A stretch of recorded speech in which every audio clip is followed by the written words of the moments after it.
हाय friends, welcome back. भैया, Ukraine drone attack Moscow, Poland पहुंचे मोदी। वाह, बेकाबू हुआ यूक्रेन। अरे वाह। रशिया में घुसकर किया बड़ा हमला। ओए होए। चलो वीडियो शुरू करते हैं। वीडियो शुरू करने से पहले अगर आप चैनल पर नए हो और आपने अभी तक सब्सक्राइब नहीं किया तो जल्दी से पहले सब्सक्राइब के बटन और बेल आइकन को क्लिक कर लो ताकि आपको हमारे सारे न्यू वीडियोस के नोटिफिकेशन मिल जाएं जैसे हम अपलोड करें। अगर आपको वीडियो पसंद आता है प्लीज़ लाइक एंड शेयर। चलिए शुरू करते हैं।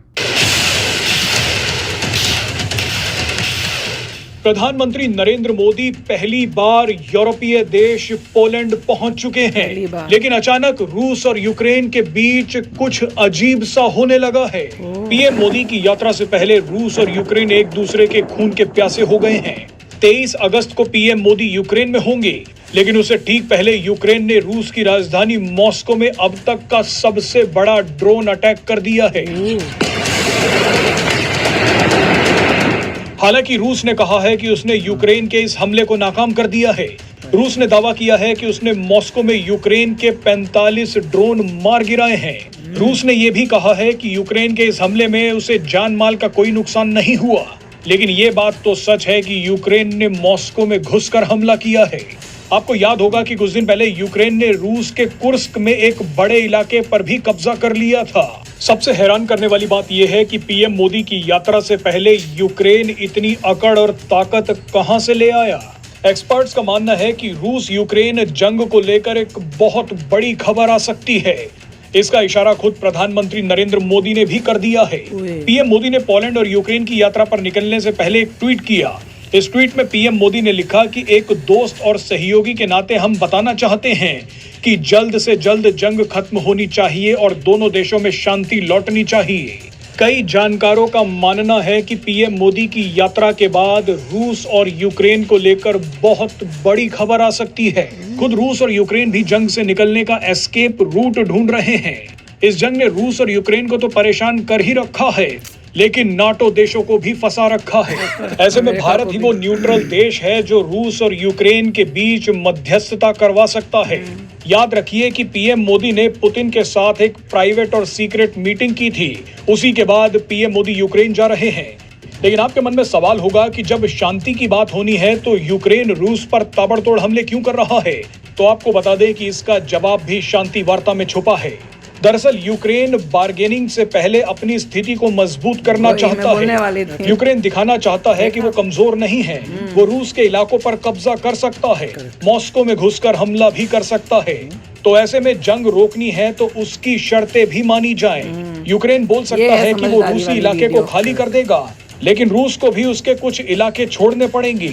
यही वो रास्ता है जो पिछले 2 सालों से चली आ रही जंग के बाद यूक्रेन और पश्चिमी देशों की इज्जत बचाएगा। अगर यूक्रेन अपनी अकड़ और ताकत नहीं दिखाता और चुपचाप पीछे हट जाता है तो ये यूक्रेन के साथ साथ नाटो की भी हार होगी। ऐसे में यूक्रेन इज्जत के साथ अपने पैर पीछे खींचना चाहता है। इसीलिए हो सकता है कि पीएम मोदी की यात्रा से पहले यूक्रेन अपनी स्थिति मजबूत कर रहा है। इसमें पश्चिमी देश यूक्रेन को पूरी मदद दे रहे हैं। वैसे ये संभावना भी हो सकती है कि जो भी हमने आपको अभी तक बताया है यूक्रेन बिल्कुल इसके उलट करे, लेकिन अगर यूक्रेन ने गलती की तो वो उसकी आखिरी गलती हो जाएगी।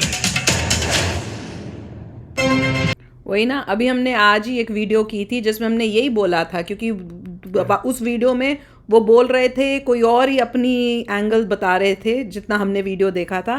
तो उस टाइम इन्होंने बोला था, पहले भी 2-3 दिन पहले भी इन्होंने ये बोला था कि ये यूक्रेन इसलिए कर रहा है, हाँ, कि उसको ये दिखाना है कि मैं भी स्ट्रांग हूँ ताकि डील ऐसी हो सके कि यूक्रेन को अपना हिस्सा मिल जाए और बदले में जो है रशिया को उसका वापस हिस्सा मिल जाए। नहीं तो रशिया कभी अपना वो जो लिया हुआ इलाका है यूक्रेन का वापस नहीं करेगा।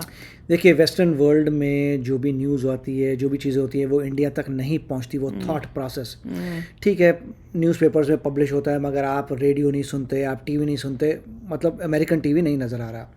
पॉइंट यही था कि अगर यूक्रेन वीकर पोजीशन से नेगोशिएट कभी कर ही नहीं सकता, नहीं कर सकता, और रशिया को ये बताना ज़रूरी था कि वो पुराने ज़माने का कोल्ड वॉर वाला रशिया नहीं है, वो सोवियत यूनियन नहीं है। सोवियत यूनियन बहुत पावरफुल था, दैट इज़ फाइन। अब ये रशिया हो चुका है जो उतना पावरफुल नहीं है, टॉप 10 जीडीपी में नहीं आता, चाइना से पैसा मांगता है। तो लोगों ने कहा था, और साथ में यूक्रेन देखो, तो ऐसे ही रशिया जो है सोवियत यूनियन की तरह एक्ट नहीं कर सकता कि जाके हम वापस ले लेंगे यूक्रेन को। उसके पीछे, यूक्रेन के पीछे पूरी वेस्टर्न वर्ल्ड बैठा हुआ है और वो कहता है कि अगर यूक्रेन गिरा तो अगला पोलैंड होगा। पोलैंड वाले सबसे ज़्यादा डरे हुए हैं। जब मोदी जी पोलैंड जा रहे हैं इसलिए तो पोलैंड वाले सबसे ज़्यादा डरे हुए थे कि अगर यूक्रेन गया सबसे पहले अटैक फिर पोलैंड पे होना है। उसके जर्मनी कहता मैं साथ में हूँ तो मैं मरूंगा। तो इसे सब के सब पूरी एनर्जी लगा रहे हैं कि यूक्रेन ना डूबे। और क्लियर था, मास्टरमाइंड का यही पॉइंट था कि अगर उसने तुम्हारी को जगह ली है तुम उसकी जगह ले लो उतनी ही क्वांटिटी की, फिर बोलो तू छोड़ मैं छोड़ता हूँ, काम खत्म, अपने अपने घर जाओ। That is what they are trying to do. इसके बिना कोई सोल्यूशन था ही नहीं।